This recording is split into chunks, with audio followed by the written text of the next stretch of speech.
Remember the much later plan, you said this one was partially approved, and in March on the 27th they had to present a new plan to the minister, and you referred us to page 10, page 375 in file 6. Do you remember?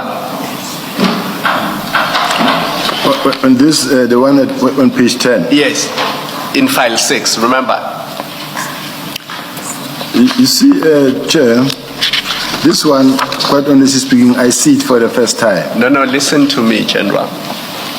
Later in March, remember there was a plan presented to the minister on the 6th of March. Correct. And you say he partially approved it and told them to go back. And on the 27th of March, they revised the plan and they presented it to the minister. And we all know that that's the day when all hell broke loose. But the point being made is that on page 7 of that 10-page document, on 372, that entry remains that the 114 dockets that are on the court roll will remain with the current investigating officers. So just to make it clear, it's not new investigating officers.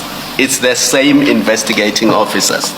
And the point Commissioner Baloyi is making is that you were not implementing this plan. You were implementing your own plan, because your own plan was that all dockets must come to detective and forensic services. So you can't say you were implementing General Kumalo and General Masemula's action plan, because their action plan did not contemplate court-going dockets being taken from the current investigating officers.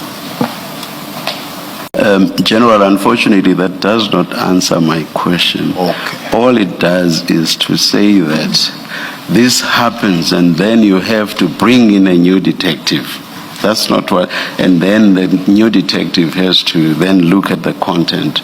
Doesn't answer my question. My question is, when you bring in that new detective, even in the circumstances that you describe, which are that this happens all the time, when you bring in that detective, they have to get used to the content of the docket.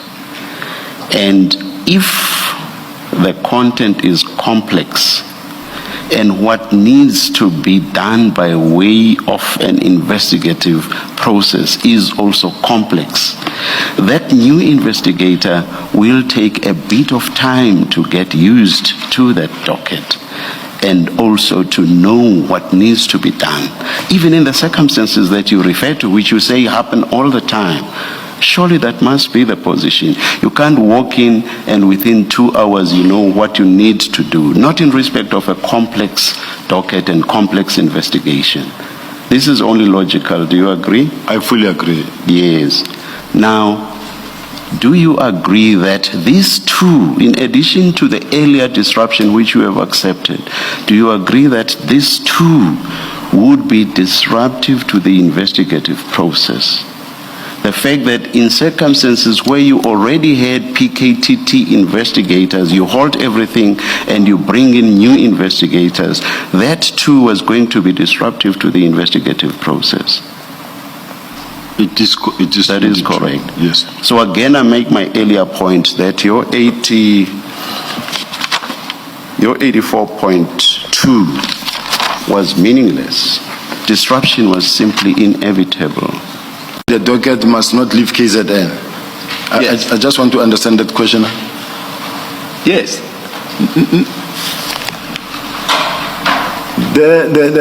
For the docket to be brought to KZN. General, the instruction exists or it doesn't exist? It doesn't exist. Yes, thank you. Chair, Yes, General. may I raise a concern? Yes, General. You know, Chair, there's no wrongdoing whatsoever that happened in the process. But the way I am being pushed into a certain corner that says, is there an instruction that says the docket must go to head office or not? I've never given such an instruction. it never happened that I said take the docket from head office to now. General, it was planned maybe. They decided to take the docket themselves to head office. Now it is on my shoulder, and I'm the one who must now bear responsibility why they left KZN to head office, when in fact I did not give such instruction. That's the only concern I wanted to raise. Thank you, General. That is not correct. And that's in fact what happened. No, it's not what was supposed to happen. We are doing this ignoring or leaving out the fact that what caused this docket being kept at head office for a particular period of time.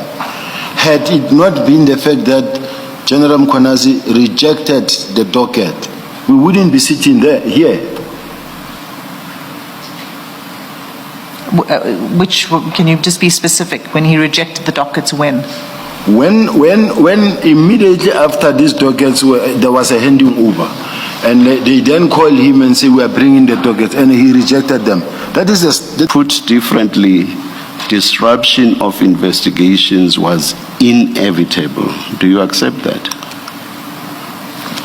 No, Chair. Yes, please explain. Chair, considering the fact that these dockets were not meant to be withdrawn and be stored, and nothing should happen any further. It was meant for a handing over, and when the handing over is happening, that those dockets that are in the process of being handed over are kept in a safe space where no one can say, I don't know what happened to that docket or that docket. Now, as General Sintumule said, they were meant to be in transit back to KZN without any waste of time. They were meant to go back. Now, I'm giving this example in a sense that when we conduct an inspection, we are able to call for a docket. We're doing docket inspection for that week. The officials from head office are at the particular province. They are doing docket inspection. In other words, when they do docket inspection, is when they come and the docket are being put in front of them and they go through the dockets. At that point in time, the investigation is halted, and because dockets are being inspected or audited. The idea here was just to make sure that nothing falls in between the cracks, and it doesn't happen that we don't know where's the other docket, but also to proper account of the docket in such a way that when you receive a docket, you go through the docket, you make sure that as you inspect what you are being given and you read the investigation diary, you can account for each and every statement that is, according to the diary, should be in the docket, in such a way that you don't find yourself now being given a docket that you think this docket was actually fully investigated. In the meantime, some statements are missing, and this is what was found to be the case. So that is why you have to, I had to say, just make sure that whilst these dockets are in your hands, they are safely stored where they need to be safe. General, you've already accepted. It is correct, Chair. However, Chair, I just want to say the three questions that the Chair asked, I said, and I kept them short to say correct. Because you had to. But there is explanation to that, Chair. I haven't once stopped you from giving explanations. No, I'm trying not to. I've been advised to keep it short and respond to the Chair immediately. Let me ask the question again. I'm saying some dockets, I'm sure, would have been quite complex in terms of content and in terms of the investigation required.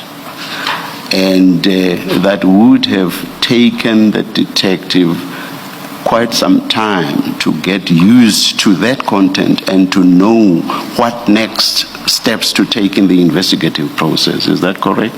No, Chair. Yes, what is correct? Why I'm saying no, Chair, is that in the police, we lose members every day, every month, in terms of the attrition, natural attrition. It is a standard practice. It is a well-known fact that members get transferred. Members, some of them, they leave their dockets because they are assigned to the task teams, and you will have number of dockets. It's just like when you just get appointed today, they load with 120 dockets. Or what will happen, Chair, is that to get the first docket, you read the A1. A1 statement is the complainant statement. They give you the whole background of the case. Now you see the case. And then after that, on A1, then you can see what was the directive of the commander in red pen, and then other statements that were attached. So it's a normal practice, Chair, that it's not really. It is unfortunate, the system and how the system is built and how it works. It does not necessarily mean that only the PKTT. And the last example that I'm going to give the Chair is this one. Remember, Chair, in December they took the dockets that were being investigated by a team from head office. They took all those dockets, the PKTT. They took all those dockets, and themselves they didn't consider the fact that what they expected to have been done in their own docket. They didn't consider having to speak to the stakeholders or going through those dockets themselves. They even returned them without having written any instruction on them or having done anything on them. So what I'm saying is that it is a standard practice. It may be some of the weaknesses within the system, but it is exactly like at court, in the prosecutor. There are instances where, for instance, the prosecutor is running with a case. All of a sudden, either the prosecutor dies or transferred or feel that I'm conflicted, and this docket now get allocated to a new prosecutor, and it happens on a daily basis, Chair.